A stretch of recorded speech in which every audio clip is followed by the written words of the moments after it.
In recent months, we've been seeing increasing spread of bird flu in a number of different animal species, even food-producing animals such as dairy cows, and we've also seen infections in humans. And so there's concerns that this bird flu can spark a new pandemic. Right now, the risk to the general public in the United States is low, but certain flu viruses have this ability to mix and match.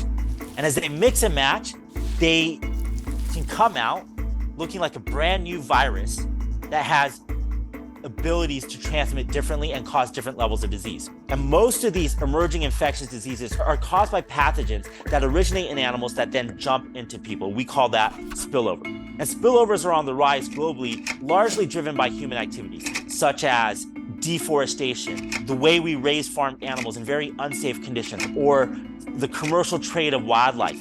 Climate change is only further increasing the risk. If bird flu mutates so that it can transmit between people, after that initial spillover event, the risk for a pandemic increases. If I get infected with the virus, for example, in New York City, within 12 hours, the virus can be on the other side of the planet. Our current public health model is focused on trying to contain outbreaks from growing into epidemics and pandemics through things like contact tracing, vaccines, medicines, all absolutely important measures. But at the same time, we also need to be investing in measures to prevent those initial outbreaks from happening in the first place. In late 2021, world leaders decided that they are going to start negotiating a new agreement, potentially at the level of a treaty related to pandemics. Those negotiations are projected to conclude at the end of this month. So there's the possibility by the end of this month, there will be a new global agreement on pandemics. This treaty will be handling aspects of prevention, and yet we are not investing sufficiently. As a world, we just came out of COVID, where millions of people died.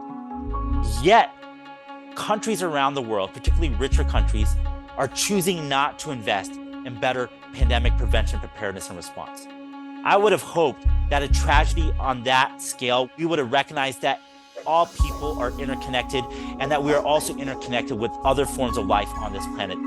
We have not learned that lesson. And if anything, we have loss of trust in public institutions, such as the CDC. We have loss of trust in science.